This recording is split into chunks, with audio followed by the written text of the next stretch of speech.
Barakamon chronicles the journey of Seishu Honda, a talented and rising calligrapher whose career is jeopardized by his volatile temperament. After a respected elder criticizes his work as unoriginal, Honda responds with physical aggression, prompting his father to exile him to the Goto Island. This relocation is intended to as a period of self-reflection and artistic rediscovery.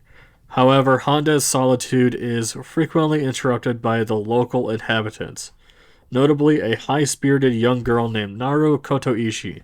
Starting with the positives of Barakamon, this show has a ton of heart. The one character that provides a lot of heart is Naru. She's a really funny character, and her innocence just adds more charm to her. Another character that I found to be interesting was Tamako Arai. Now, she's not really a main character. She floats around the cast every now and then, but I really liked her personality and her secret of being a manga writer. To me, just added more intrigue into finding out more about her. In fact, I really do want to see what her manga was all about and if it was pretty good. She goes up to Honda quite often for advice because, well, they're both artists and she could use some advice as well.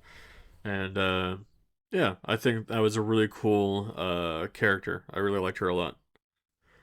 The other characters in the show aren't too bad, but those were the ones that stood out to me the most. And this show has a ton of quirky and fun characters, so I'm sure there's going to be a character that resonates with you more than it did me. The animation for the show was done by Kanema Citrus, and the animation for 2014 still holds up to this day. The backgrounds are very bright and vibrant that fit the rural setting. The animation was smooth, and I didn't feel there were anything out of place. All the character designs were really nice, and the comedic animated moments were just really funny and well done. I can't really complain about the animation. It all looks really good, especially for 2014. I watched the show in its English dub, and I found the dub to be pretty good for the most part. There were some decent actors and actresses. I really liked Robert McCollum's performance as Honda and Alison Victorian's performance as Naru. I also watched this show in Japanese, at least the first few episodes, and I felt the Japanese cast did a pretty good job, but I just switched to the dub because I just preferred that.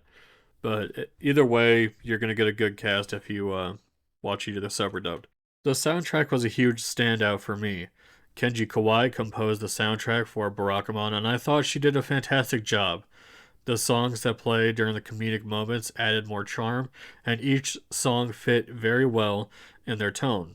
Speaking of the music, big shout out to the opening and ending. I rarely watch any credit scenes in anime because I just want to get to the next episode.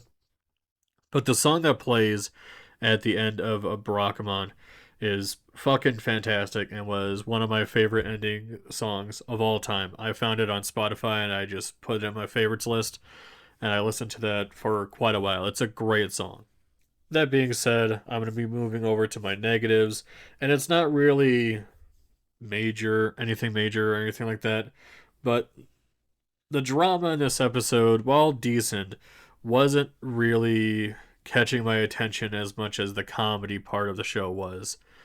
The comedy part of the show is absolutely brilliant and just fun to watch.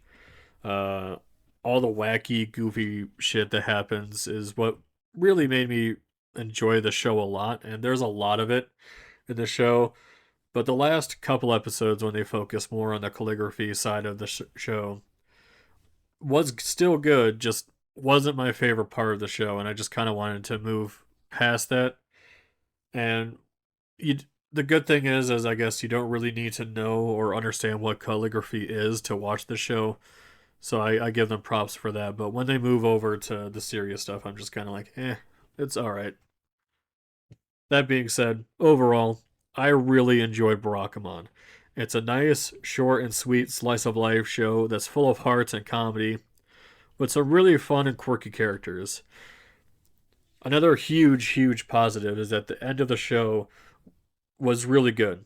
There was a lot of closure in the show, and I'm glad that I was given that since this is a pretty short show, and I enjoyed it pretty much throughout, and I'm glad it had a good ending. That being said, if you wanted more of Honda, there is a prequel series called Honda-kun, which I have seen, and it is a pretty good show. Anyways, that's going to be it for me. I hope you enjoyed this video. Let me know down below what you thought of Barakamon, and I will see you next time.